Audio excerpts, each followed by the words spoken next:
بسم اللہ الرحمن الرحیم۔ ڈیلی اردو اپڈیٹ دیکھنے والے تمام ناظرین کو السلام علیکم ورحمۃ اللہ وبرکاتہ کہتا ہوں اور امید کرتا ہوں کہ آپ سب لوگ بخیر و عافیت ہوں گے۔ ناظرین، آج جس ویڈیو کے ساتھ آپ کی خدمت میں حاضر ہوا ہوں، امید کرتا ہوں کہ یہ ویڈیو آپ کو پسند آئے گی اور آپ کو کافی فائدہ بھی پہنچائے گی۔ آج کل ہر فرد جو ہے وہ اپنے رزق کی وجہ سے پریشان ہے، حالانکہ جو رزق اس کے نصیب میں ہے وہ اسے مل کے رہنا ہے، لیکن ہمارے کچھ اعمال ایسے ہوتے ہیں کہ جن کی وجہ سے ہم پر رزق کی تنگی ہو جاتی ہے۔ آج رزق میں برکت اور تنگدستی کو دور کرنے کے حوالے سے ایک بہت پیاری ویڈیو کے ساتھ آپ کی خدمت میں حاضر ہوں۔ ناظرین، آج کا یہ عمل قرآن پاک کی بہت ہی چھوٹی چھوٹی 3 سورتوں کا عمل ہے، جس کو کرنے سے انشاءاللہ اللہ پاک آپ کی تنگدستی کو دور فرما دے گا۔ سورہ بنی اسرائیل میں ارشاد ہوتا ہے، لا تقتلوا اولادکم خشیۃ املاق نحن نرزقہم وایاکم۔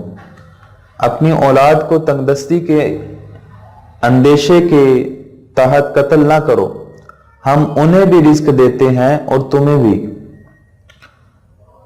ایک اور آیت، وَمَا مِن دَابَّةٍ فِي الْأَرْضِ إِلَّا عَلَى اللَّهِ رِزْقُهَا۔ زمین پر کوئی چلنے پھرنے والا نہیں مگر اس کا رزق اللہ کے ذمے ہے۔ پھر فرمایا، اور وہی ہے جس نے فضا و بر کے علاوہ بحر یعنی دریاؤں اور سمندروں کو بھی مسخر فرما دیا تاکہ تم اس میں سے تازہ و پسندیدہ گوشت کھاؤ، اور تم اس میں سے موتی وغیرہ نکالو جنہیں تم زیبائش کے لیے پہنتے ہو۔ اور اے انسان، تو کشتیوں اور جہازوں کو دیکھتا ہے جو دریاؤں اور سمندروں کا پانی چیرتے ہوئے اس میں چلے جاتے ہیں، اور یہ سب کچھ اس لیے کیا تاکہ تم دور دور تک اس کا فضل یعنی رزق تلاش کرو، اور یہ کہ تم شکر گزار بندے بن جاؤ۔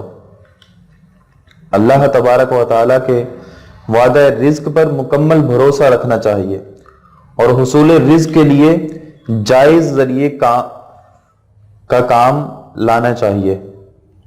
حصول رزق کے لیے جائز جو کام ہو وہ کرنا چاہیے، ناجائز کاموں کی طرف ہمیں جانے سے بچنا چاہیے۔ قرآن پاک میں ارشاد باری تعالیٰ ہے کہ جو اللہ پر بھروسہ رکھے تو اللہ اس کے لیے کافی ہو جاتا ہے۔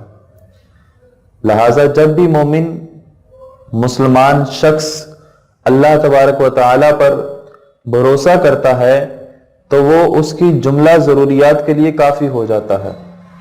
ناظرین، اللہ پاک کا جتنا شکر ادا کریں گے اللہ پاک اس سے بڑھ کر رزق عطا فرمائے گا۔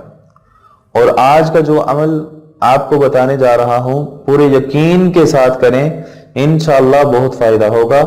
آپ نے کرنا یہ ہے کہ مغرب کی نماز ادا کرنے کے بعد جائے نماز پر بیٹھے رہیں اور 11 مرتبہ سورہ فاتحہ، پھر 11 مرتبہ سورہ کوثر اور پھر 11 مرتبہ سورہ اخلاص پڑھیں۔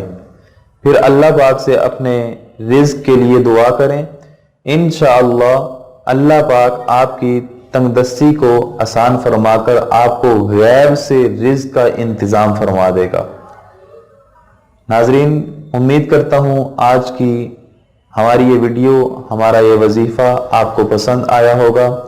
اگر ویڈیو اچھی لگے تو اسے لائک بھی کر دیں اور ہمارے چینل کو سبسکرائب بھی کریں، اور اسے دوسرے دوستوں کے ساتھ بھی شیئر کریں تاکہ آپ کے ساتھ ساتھ دوسرے لوگوں کا بھی فائدہ ہوتا رہے۔